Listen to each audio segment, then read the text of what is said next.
কোদলা নদী পানি শুকিয়ে যাওয়ায় বাংলাদেশ অংশে ছোট ছোট আকারে জমি চাষ করছেন কৃষকরা। কেউ ধান লাগিয়েছেন, কেউ জমিতে পরিচর্যার কাজে ব্যস্ত।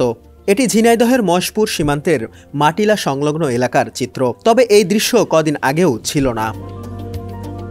৩ মাস আগেও বিএসএফের বাধার মুখে নদীতে প্রবেশ করতে পারত না সীমান্ত পারের বাসিন্দারা। তবে নভেম্বর থেকে পাল্টে গেছে সেই চিত্র। বিএসএফের সঙ্গে কয়েক দফা বৈঠকের পর নদীর বাংলাদেশের ভূখণ্ডের ৪.৮ কিলোমিটার বিএসএফের আধিপত্য মুক্ত করে বিজিবি। সীমান্তের বাংলাদেশি কৃষকরা বলছেন, আগে খুব ঝামেলা হতো, কিন্তু এখন নদী পারে চাষাবাদ করতে পারছেন। কোনো সমস্যা হলেও বিজিবি সমাধান করছে। আগে ছাড়াও অনেকটা ভালো এখন আর কি। যারা ধান লেগে তাদের এখনো কোনো বাধা সৃষ্টি হয়নি, ঠিক আছে।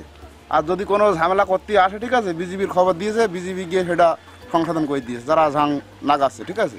আল্লাহর রহমতে সমস্যা হচ্ছে না, অনেকটা ভালো আছে আর কি এখন। এটা বিএসএফ আমাদের কুদলার কান্দাবাজ জাতির জন্য, অর্থাৎ আমাদের রেকর্ডের সম্পদে সেখানে জাতির জন্য বিজিবি চেষ্টায় আমরা বর্তমানে চাষ করতে পারছি এবং আগামী দিন চেষ্টা চাষ করতে পারে, সেটাই তাদের কাছে আমরা আবেদন করেছি সবসময়। স্থানীয়রা বলছেন, নদীতে বাংলাদেশের অংশ কতটুকু তা যেন সমীক্ষা করে সরকার নির্ধারণ করে, যাতে শঙ্কামুক্তভাবে নিজেদের অংশ ব্যবহার করা যায়, বিএসএফও কোনো বাধা দিতে না পারে।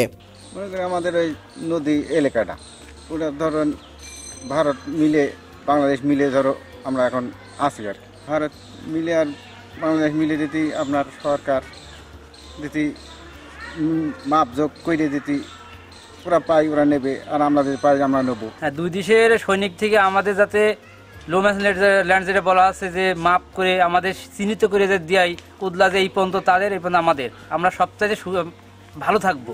নিরাপত্তা ব্যবস্থা সীমান্ত এলাকায় আমাদের এখানে খুবই ভালো, খারাপ না, আমাদের খুবই ভালো।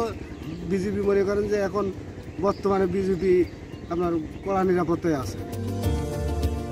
এদিকে মঙ্গলবার মাটিলা এলাকার ৪.৮ কিলোমিটার অংশের নিরাপত্তা ও কৃষকের কার্যক্রম পরিদর্শন করেন বিজিবির কুষ্টিয়ার সেক্টর কমান্ডার। সে সময় তিনি সীমান্ত নিরাপত্তা নিয়ে আলোচনা করেন। পরিদর্শন শেষে জানান, দ্রুতই কার্যকরী ব্যবস্থা নেওয়া হবে।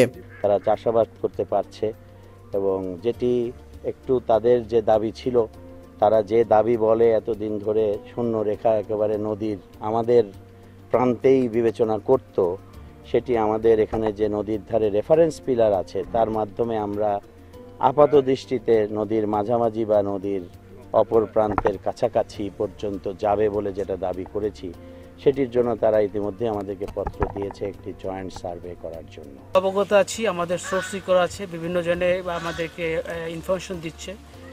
কিছু কিছু অপারেশন আমরা অলরেডি করে সফলতা পেয়েছি, কিছুতে সফলতা পাইনি, কারণ ইনফরমেশন তো মিস ইনফরমেশন ছিল।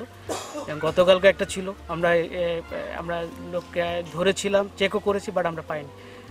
অব্যাহত চেষ্টা রয়েছে, আমরা এটা জানি এবং এটা মানে এটা সরাসরি যে রুট যদি আপনি বলে থাকেন, এটা বন্ধ করা, সিল করা, যত ধরনের প্রচেষ্টা থাকা দরকার সবগুলি বিজিবির পক্ষ থেকে ইনশাল্লাহ নেওয়া হবে।